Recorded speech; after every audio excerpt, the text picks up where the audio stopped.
ഒരു ഇമേജിലെ സബ്ജക്റ്റിൻ്റെയോ ഒബ്ജക്റ്റിൻ്റെയോ നിറം മാറ്റുന്നതിന് ഫോട്ടോഷോപ്പിൽ പല മെത്തേഡുമുണ്ട്. എന്നാൽ വളരെ ഫലപ്രദമായി വളരെ റിയലിസ്റ്റിക് ആയിട്ടും ഒരു സബ്ജക്റ്റിൻ്റെയോ ഒബ്ജക്റ്റിൻ്റെയോ നിറം മാറ്റുന്നതിനുള്ള വളരെ ഈസി ആയിട്ടുള്ളൊരു മെത്തേഡാണ് ഇന്ന് ഞങ്ങൾ ഈ വീഡിയോ പരിചയപ്പെടുന്നത്.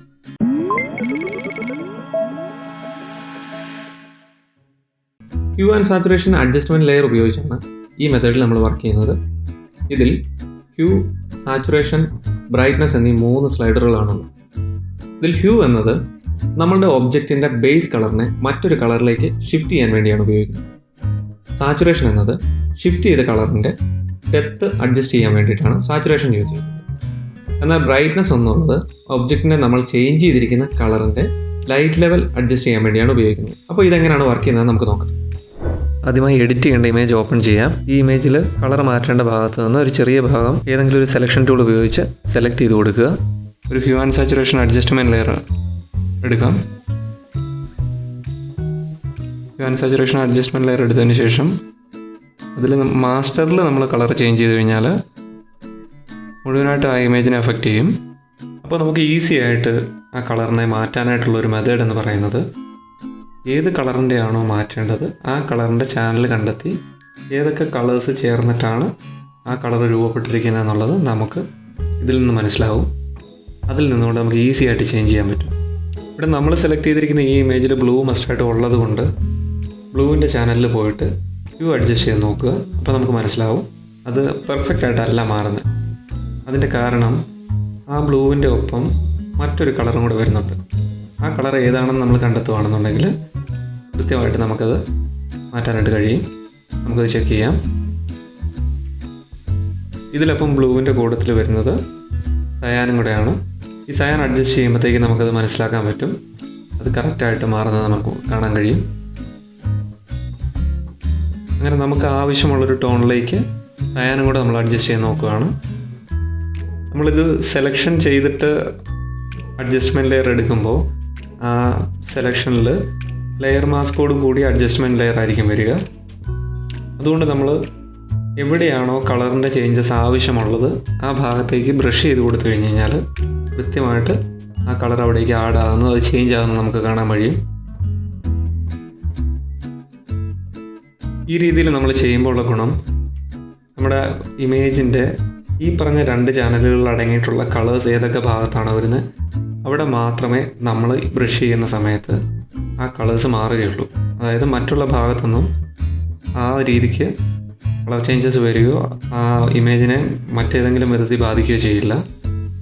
നമ്മളിപ്പം വർക്ക് ചെയ്തിരിക്കുന്ന കളർ എന്ന് പറയുന്നത് ബ്ലൂ ആയതുകൊണ്ട് തന്നെ നമ്മൾ ബ്രഷ് ഉപയോഗിച്ച് ഈ കളർ ചേഞ്ച് ചെയ്യുന്ന സമയത്ത് ആ ബ്രഷ് ബോഡിയിലോ അതല്ലെങ്കിൽ മറ്റേതെങ്കിലും നിറമുള്ള ഭാഗത്തേക്കോ കയറി വന്നു എന്ന് കരുതിയാലും അത് ആ ഭാഗത്തെ ബാധിക്കില്ല. നമ്മൾ ബ്ലൂവിൻ്റെ ചാനൽസ് മാത്രം ചേഞ്ച് ചെയ്തിരിക്കുന്നതുകൊണ്ട് ആ ഭാഗത്ത് മാത്രമേ ആ കളേഴ്സ് അപ്ലൈ ആകത്തുള്ളൂ.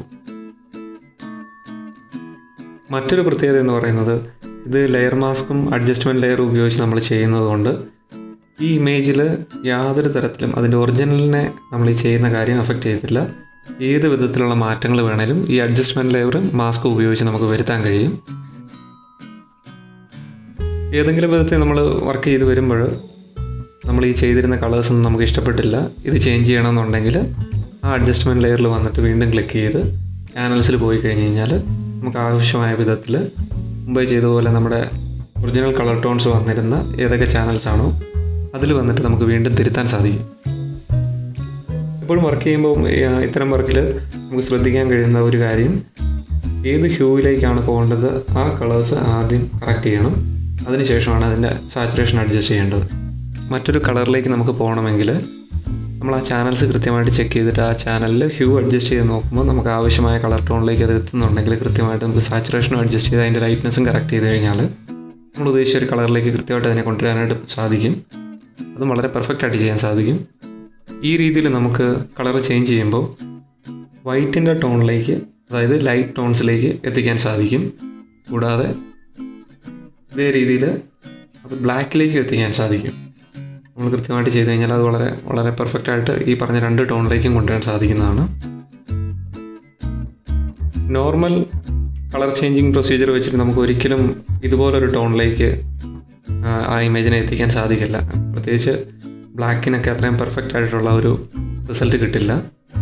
ഈ രീതിയാണ് അതിന് ഏറ്റവും കൂടുതൽ റിസൾട്ട് തരുന്നത്.